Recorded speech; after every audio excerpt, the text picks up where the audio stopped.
எல்லோருக்கும் வணக்கம். நான் இப்போ சொல்ல போகிற ரெசிபி என்னன்னு பார்த்தீங்கன்னா, தோசைக்கு தொட்டுக்கொள்ள சத்தான கறிவேப்பிலை பொடி. இட்லி தோசைக்கு தொட்டுக்கொள்ள சத்தான கறிவேப்பிலை பொடி எப்படி செய்யறதுங்கிறத நான் இப்போ சொல்கிறேன். கறிவேப்பிலை 2 கப் எடுத்துக்கங்க. தனியாத்தூள் 2 டீஸ்பூன், தேங்காய் அரை மூடி, எண்ணெய் 4 டீஸ்பூன், மிளகாய் வற்றல் 10லேருந்து 12 வரைக்கும் எடுத்துக்கங்க. கடலைப்பருப்பு அரை கப், உளுத்தம்பருப்பு 1/4 கப், உப்பு தேவையான அளவு, பெருங்காயத்தூள் தேவையான அளவு. முதல்ல என்ன பண்ணணும், தேங்காயை துருவிக்குங்க. வாணலியில் எண்ணெய் விடாமல் தேங்காய் துருவலை போட்டு நல்லா வறுக்கணும். தேங்காய் நல்லா வாசனை சிவந்த பதத்துக்கு வருவதற்கு முன்னாடியே எடுத்துடணும். சரிங்களா?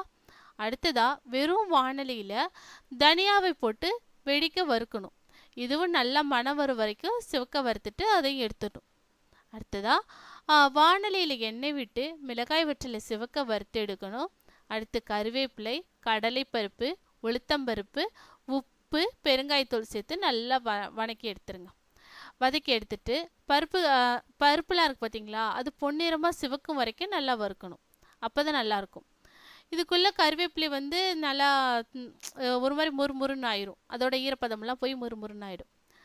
வறுத்த பொருட்கள் அனைத்தையும் நல்லா ஆறியதும் மிக்சியில் போட்டு நல்லா பொடி செஞ்சுக்குங்க.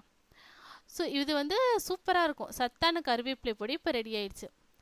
கருவேப்பிலை பொடியில் நல்லெண்ணெய் விட்டு இட்லி தோசைக்கு தொட்டு சாப்பிட்டாக்கா ரொம்ப நல்லாயிருக்கும்.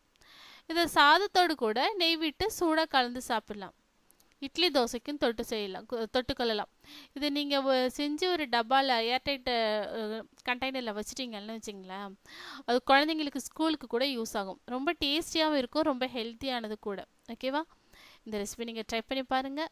ட்ரை பண்ணி பார்த்துட்டு ஃபீட்பேக் சொல்லுங்கள். ஓகேவா? இந்த மாதிரி மேலும் நல்ல தகவல்களுக்கு மறக்காமல் கீழே உள்ள சப்ஸ்கிரைப் பட்டனை சப்ஸ்கிரைப் பண்ணலாம். தேங்க்யூ.